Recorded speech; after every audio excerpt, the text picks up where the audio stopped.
3, 2, and 1. So it's pretty obvious that opposition, they're not movie buffs. They don't really enjoy cinema.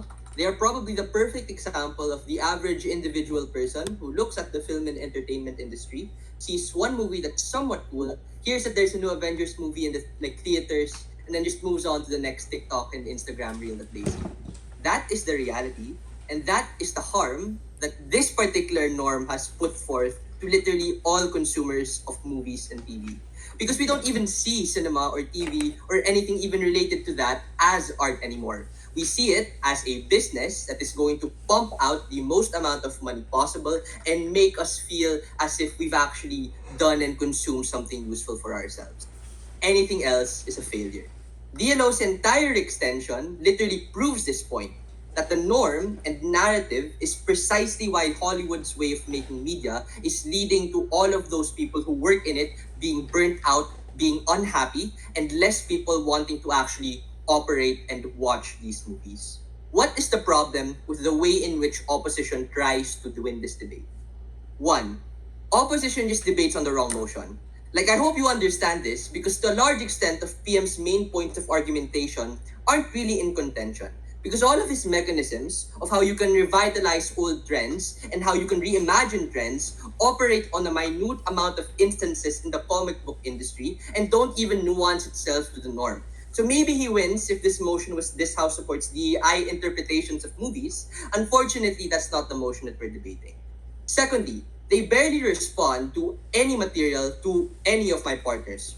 So essentially at this point, it's kind of confusing, right? Where exactly do they clash with us? Because they said this argument on innovation, then they give this extension on film industries and film companies, when the main mechanisms that both of my partners gave and where our case was aligned is in pointing out how these stories, regardless of how good, bad, profitable, unprofitable they are, inherently bastardize the creativity that once existed in these stories and as a consequence leave less people willing to watch them. Two questions in this speech. One, how has this norm negatively affected the industry for people outside of it, so all of the consumers? And two, how has this norm negatively affected the industry for the people inside it, e.g., all of the workers that work in each movie? On the first clash, on audience perception and brain drain, the entire premise of LO's argument is that because you can revitalize old themes into new trends, you are able to bring back ideas from the past and make it more relevant to current audiences. The first response here is to say it's just not exclusive on their side, right? Like literally, cinema and storytelling as a medium is inherently something that happens and operates on either side of the house. So PM's argument and DPM's rehash of it, in the way that it should be weighed, has to be like questioned at least on regards to how they should take that particular benefit. The same way you can revitalize the idea of hope through the new Superman is the same way you can probably do it to literally any other type of movie. The second response here is based on what Matthew nuanced the generic argumentation that PM gave. A lot of the adaptation in practice is not about creativity, but about manipulating audiences. All you need to do is to reference something, make a vague point about feminism in your movie, and now your movie is a new and relevant film. Note the important impact said by Matthew.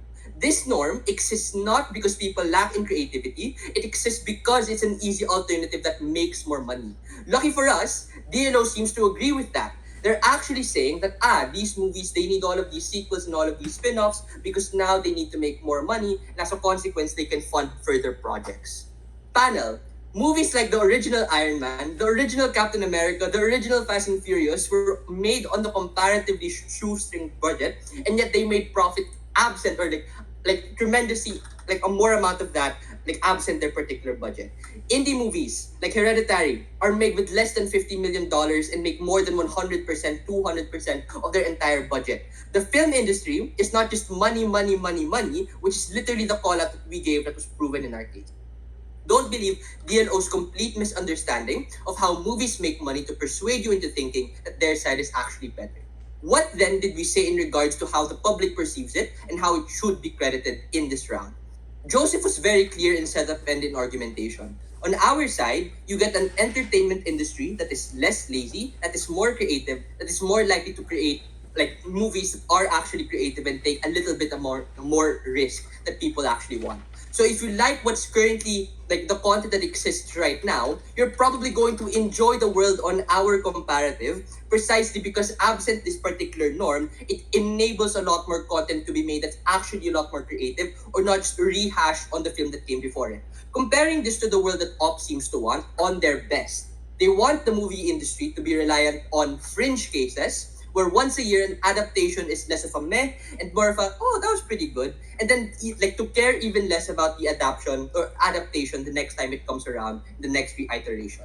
The point is our impact withstands their response precisely because on audience retention, if you like what currently exists right now, the creativity and all of the positive feelings the feelings that you get as a consequence of watching this movie is likely to be even further enabled as a consequence of all of these things not happening and for you to see a lot more original cinema. This is a really unique benefit that exists only on our side because all of those loose adaptations pattern themselves off the originals that already exist. No one thinks that House of the Dragons is a better series than the first 4 seasons of Game of Thrones. At that point, you're just literally just basing your opinion off the positive experience that you get from the past. Second clash then, on creativity on making art. I think this is where DLO, like given where DLO positioned his case, right? He implicitly concedes on the creativity point insofar as he says that making money is just far more important because it keeps the industry rolling, right? But as to what Joseph explains in his second argument, which you probably should have taken note of, as a consequence of all of these like movies being prioritized and the norm that it creates an industry where you are forced to work in this in order to make some amount of money in order to ensure that you are somewhat successful. This is bad insofar as all of the people that work in the movie industry is likely to be very creative or is the very least likely to want to create movies that are meaningful towards them.